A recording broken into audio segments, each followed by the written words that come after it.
Hey, today I'm going to be talking about the patch 10.0 map rotation. So this should happen around the start of next year. Ascent and Sunset are going to be out, whilst Fracture and Lotus are going to be in. I think this is a pro play centered map rotation because Ascent and Sunset were pretty much known as the more style maps overall, or at least they had very OP. Well, Sunset had a very OP strategy, and then Ascent was more known as style, with Fracture and Lotus being known as the more interesting maps to watch. But I do think that that's for pro play, but for solo queue, I think this has a bit more implications, mainly towards Fracture. But I think overall it's a side grade, maybe a slight downgrade for solo queue, and I'll explain why in a second.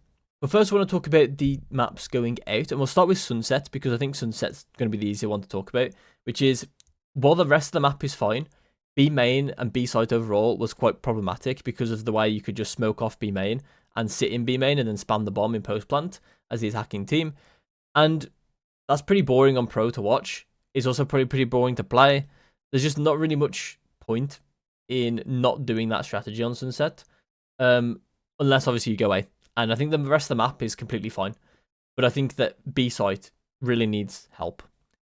So I think that's what this is for, right? They're going to get rid of the map while it's stale or while it's like a really OP strategy in it, and they're going to try and remove that strategy when it comes back in. But that's hopefully what they're going to do. In solo queue though, it didn't really have this problem because in solo queue people didn't really do this. As much as I tried to coerce people to make this decision and be like, "Yo, can we just sit in my main and spam the bomb, put down a smoke? We'll probably win the round for free." A lot of people would just try and fight market and fight CT. So it wasn't really a problem in solo queue, and that was like a mortal solo queue by the way. It's not really a problem in solo queue. So that's the reason why I think it's a side grade, is because Sunset is actually quite a balanced map in my opinion in solo queue. But in pro play, it was a horrible map to watch, or at least it could be. Sometimes there were teams that weren't prioritizing that strategy, and it was fine to watch. But yeah, when teams were, it was notably worse. So then we move on to Ascent, and Ascent is one of those maps that, in my opinion, it's not because of the map that it's stale to watch. It's because the teams that play the map are stale with their meta choices. Well, obviously there is a best choice. There is a meta choice currently. I don't think it's that static, right? I think it can be quite dynamic in the way that I think a lot of teams should have been trying to innovate on what the best meta was, or what the best strategy was. Not just overall, but for their team. Because I think a lot of teams were too content with playing the meta comp into clearly better teams and then just losing on the meta comp. In my opinion, you should be trying to take more risks when you are lower down in the standings, or not exactly lower down in the standings, but like a worse team, right? Especially than your like current opponent. You should be looking for more chances to put the game into your favor. And I think playing Metacom versus Metacomp was very statistically good for the better team. So I think that when, like, for instance, looking at Loud, and when they played that like triple flash comp, I actually think that was a good thing by them in a lot of ways. Where I think they didn't think they were going to win the series overall, and they need to try and find a way to win Ascent. And the way to do that was to be innovative. And to be honest, Sadak was kind of is known for being more innovative anyway. And I think that's a good thing when you are struggling to kind of move into international play. You need to be trying to find these ways to beat teams that are better than you at the meta. And I think that Ascent was suffering because teams weren't being innovative, and weren't trying new things and weren't trying to break the meta on that map. And the worst part is Ascent is probably one of the maps that you can break the meta the most, because it's one of those maps that a lot of agents actually can work on that map. For instance, like, it's one of the few maps that Phoenix can work. It's one of the few maps that I think Deadlock works very well. And I think that a lot of teams just weren't trying these things. So it was very annoying, to be honest, overall, to see the hate on Ascent for pro play, when I think it was very much a team engineered problem, more so than the map itself. And I'll quickly just talk about Ascent in solo queue, which in my opinion did not have this staleness problem. Maybe there's an argument for it though, with it being out the longest. People are seeing the same smokes, the same angles, some of the same agents like Sova and Jet maybe getting picked a lot in this map.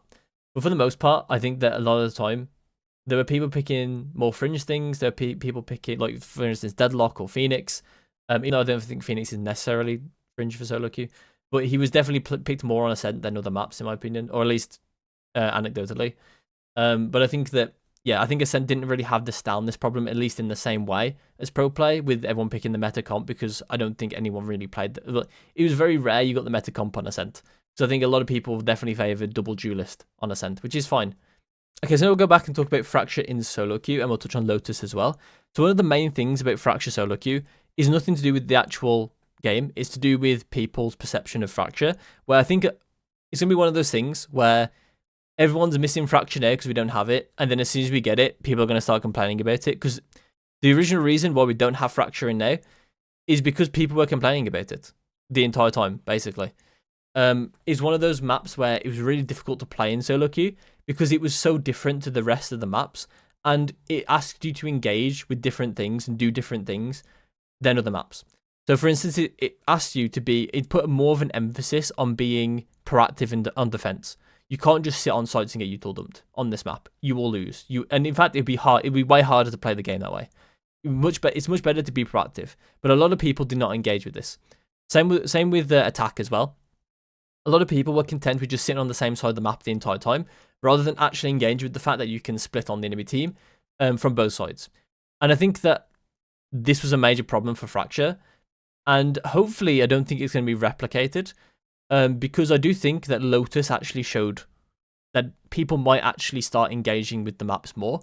Because I think on Lotus, I think it was very clear to see that the general player base was actually getting way better at the map. With the way that it started with taking a main, copied from kind of Pro Play, and then eventually as time went on, I saw more and more that people were trying to take C main on defense.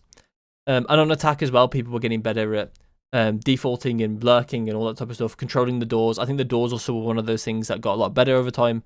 So hopefully people are more likely as a player base to engage with Fracture. So I do think it's still going to be one of the worst maps in solo queue in terms of that, even though I personally like the map. I do like the map. I think it's fun to play. I just think in the context of solo queue, it's one of the harder maps to play because there's a lot of moving pieces, especially because I'm also tend to like shot calling a lot and communicate a lot. So I've got a lot to say on Fracture compared to other maps. So yeah, that's kind of like my thoughts on the map rotation. I think overall it's really good for Pro Play. I think in solo queue, I'm skeptical about Fracture.